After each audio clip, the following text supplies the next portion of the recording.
তখন আমি এমপি পাইছি ফারুক কাদের সাহেবকে। তারপরের বার এমপি পাইছি আমি না ইয়াতে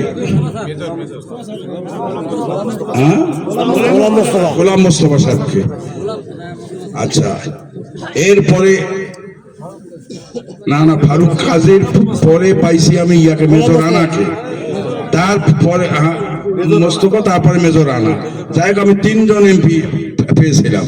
তা আমি ওই সময় দেখেছি তাদের ফাইল, কিছু কিছু ফাইল আমার কাছে আসতো, এই যে কবরস্থানের টাকা, মসজিদের মেরামত, মানে বিভিন্ন ধরনের কিছু ছোট ছোট যেগুলা প্রজেক্ট, ওইগুলা পাস করতো, কিন্তু আমার একটা সই নিত, ইউনো সই করে আমার কাছে পাঠাইতো, আমি সই করতাম।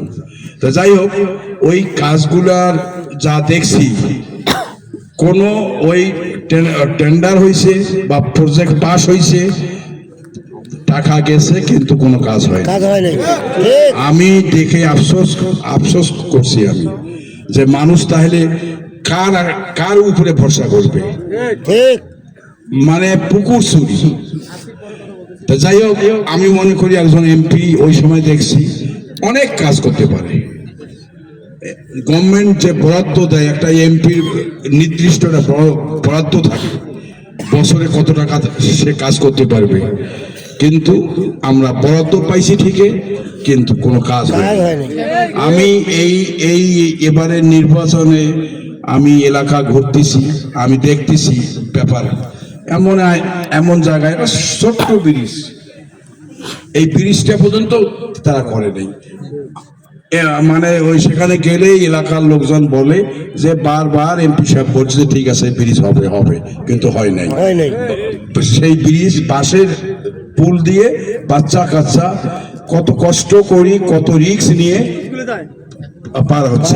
এইদিকে আছে, আমি সেদিন শোলমারিতে দেখছি, ইয়াতে দেখছি, হ্যাঁ যদুনাথ, ইয়া এইদিকে আমি দেখছি।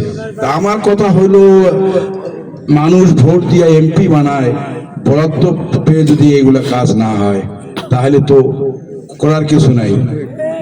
তা আমার কথা হইলো, আমি যেটা আজকে আপনাদের বলবো, যে মানুষ তো